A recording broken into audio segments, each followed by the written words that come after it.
আজ অনেক দিন পরে না এই যে সকালবেলা উঠে উঠোনটা ঝাড় দিতে পারছি। কয়েকদিন হলো তো সকালবেলা উঠে একদমই উঠোন ঝাড় দেওয়া হয় না। কেন কি ঘুম থেকে উঠেই দেখি বৃষ্টি পড়ছে। বৃষ্টির মধ্যে কি করে উঠোনটা ঝাড় দেবো বলো তো?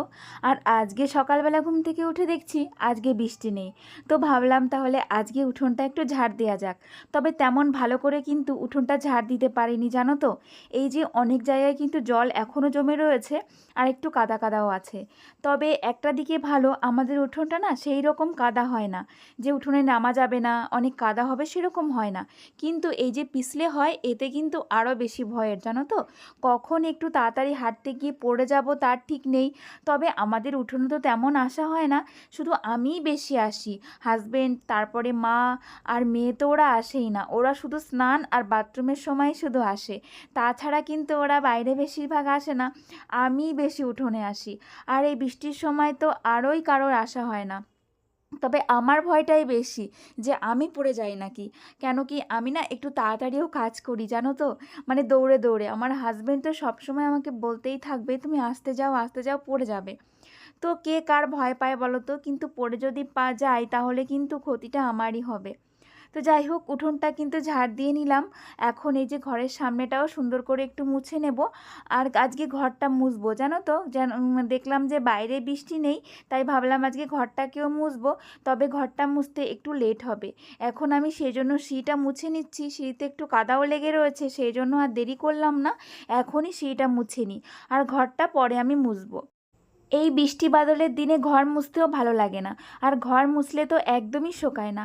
আর আমি কি করি জানো তো, ঘর মুছে প্রত্যেকটা ফ্যান চালিয়ে দিই, তাহলে একটু তাড়াতাড়ি শুকিয়ে যায়। তবে আজকে যেহেতু বৃহস্পতিবার, সেহেতু আজকে ঘরটা আমাকে মুছতেই হবে।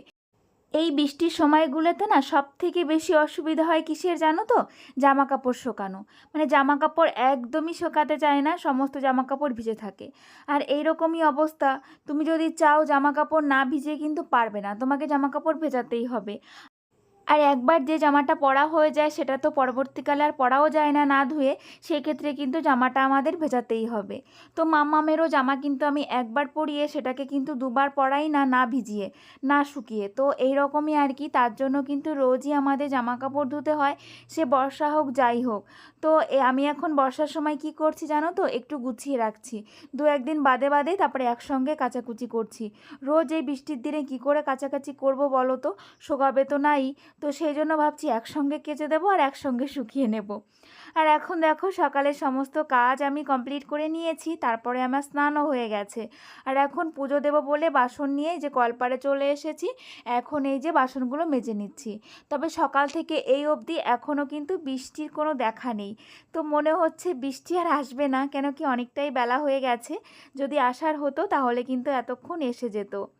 তো দেখা যাক কি হয়, মনে হচ্ছে আকাশটা পরিষ্কার হবে, বৃষ্টি বোধহয় এবার চলে যাবে।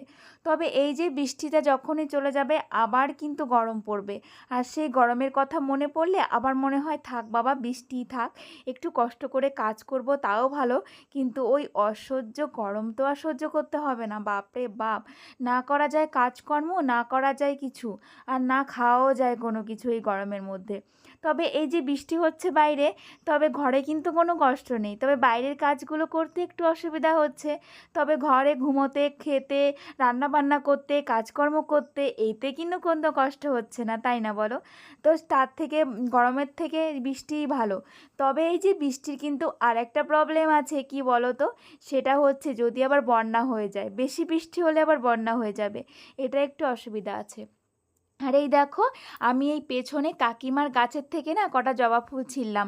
তবে কাকিমা যদি বাড়ি থাকতো তবে এই গাছে জবা ফুল কিন্তু একটাও আমি পেতাম না। আর ওই কাকিমা কিন্তু সকালবেলায় সমস্ত ফুল তুলে নেয়। তবে আমার জবা ফুল গাছটাতে না ফুল ফুটছে না, কেন আমি বুঝতে পারছি না। কোনো গাছেই না ফুল ফুটছে না, কমে গেছে ফুল ফোটা জানো তো। আর জবা ফুল গাছে তো একদমই ফুল ফুটছে না। তো সেই জন্য দেখলাম কাকিমার গাছে অনেক ফুল ফুটে রয়েছে, কাকিমা বাড়িতে নেই, সেই জন্য আমি না ফুলগুলো তুলে নিয়ে আসলাম। আর এখন এই যে পুজোটাও দিয়ে নেব। এমডি রাকিব আইডি থেকে বুনু কমেন্ট করেছো। তুমি বলেছো দিদিভাই নোটিফিকেশন পেয়েই চলে এসেছি তোমাকে দেখতে, তুমি কেমন আছো? আমি ভালো আছি বুনু, তুমি কেমন আছো অবশ্যই জানিও। আর এভাবেই আমার পাশে থেকো, আর এভাবেই আমাকে ভালোবেসে যেও। আর এই দেখো আমার কিন্তু পুজোটাও দেওয়া হয়ে গেছে, খুব সুন্দর করে কিন্তু সাজিয়ে গুছিয়ে আমি পুজোটা দিয়ে দিয়েছি। তবে ফুলের পরিমাণ একটু কমে গেছে, সেই জন্য না আসনটা অত সুন্দর করে সাজাতে পারিনি। হয়তো এই বৃষ্টির জন্য না ফুল একটু কম ফুটছে আমার যেটা মনে হচ্ছে। তো যে কটা পেয়েছি সে কটা দিয়েই কিন্তু আমার আসনটাকে সুন্দর করে সাজিয়ে গুছিয়ে পুজোটা দিয়ে নিয়েছি। আর তারপরে রান্না করতে চলে এসেছি। আর সকালেই কিন্তু আজকে ডালটা বসিয়ে দিয়েছি, কেন কি আজকে দুপুরের রান্না সকালের রান্না প্রায় একসঙ্গেই করে নেব। যেহেতু দাদা আসছে সেহেতু ভাবলাম ডাল আজকে আগেই করে নিই, তাহলে দুপুরের দিকে আমার আর অত ব্যস্ত হতে হবে না। আর এই দেখো একটা কি পোকা আমি বুঝতে পারছি না, এটা কিন্তু কেঁচো নয়, তবে কীরকম দেখো আমার তো দেখে ভয়ই লাগছিল। দেখেছো কেমন পোকাটা? হাজব্যান্ড বাড়ি ছিল না, আর সেই জন্য দেখো এই পোকাটা থেকে দেখে না আমার ভীষণই ভয় করছিল, কেমন একটা যেন দেখতে, তাই না বলো? তো যাই হোক, দেখো বাগানের কাছে বাড়ি থাকলে এই একটা অসুবিধা, পোকামাকড় যা তা ঘরে চলে আসে আর ভীষণ ভয় লাগে আমার, জানো? তো এখন কি করব, হাজব্যান্ড যেহেতু বাড়ি নেই সেহেতু এই পোকাটাকে ভয় পেলেও আমাকেই ফেলতে হবে। তাই এরকম একটা কাগজ নিয়ে পোকাটাকে এই যে এখন বাইরে ফেলে দিয়ে আসবো। সত্যি কথা বলতে মাম্মাম এখনও ঘুম থেকে ওঠেনি, ও উঠলে যদি পায়ে লাগতো বা কিছু হতো বলো তো। তো যাই হোক, ডালটা এদিকে হয়ে গেছে আর আমি এদিকে কিন্তু ভাত বসিয়ে দিলাম। তবে ডালটা এখনও সম্বারা দেওয়া হয়নি, ডালটা আমি গ্যাসেই সম্বারা দেব। আর করে নিয়েছি বেগুন ভাজা। ডালের সঙ্গে কিছু একটা না হলে কিন্তু একদমই ভালো লাগে না, তার জন্য বেগুন ভাজাটা করে নিলাম।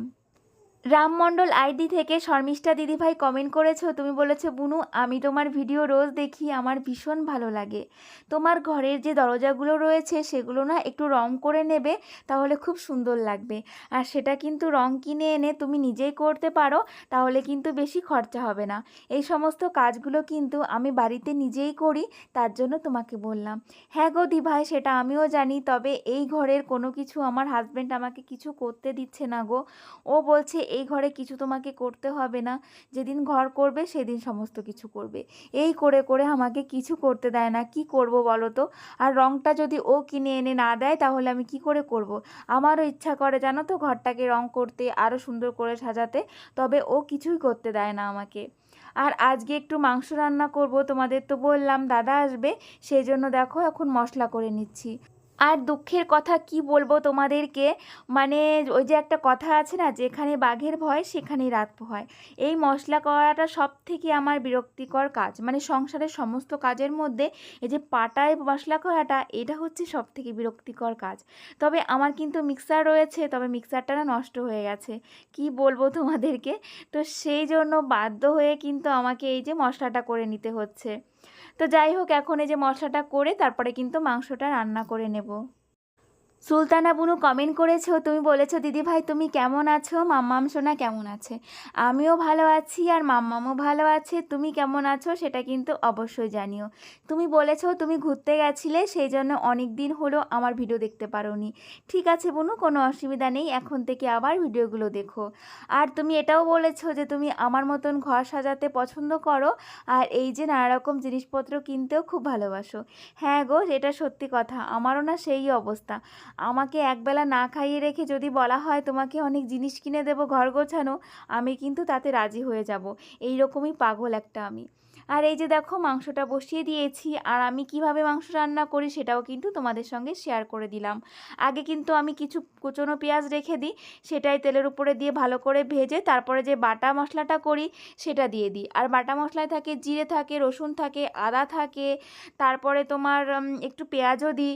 তো যাই হোক, তারপরে যে মশলাটা ভালো করে কিন্তু কষিয়ে নিতে হবে। আর তারপরে মাংস দিয়েও কিন্তু আমি ভালো করে মানে কষাই আর কি, যত কষানোটা ভালো হবে না তত কিন্তু মাংসটা টেস্টি হবে। আর এই যে দিয়ে দিলাম একটু লঙ্কার গুঁড়ো, আমরা তো গুঁড়ো মশলা একদমই খাই না, তোমরা সেটা ভালো করেই জানো।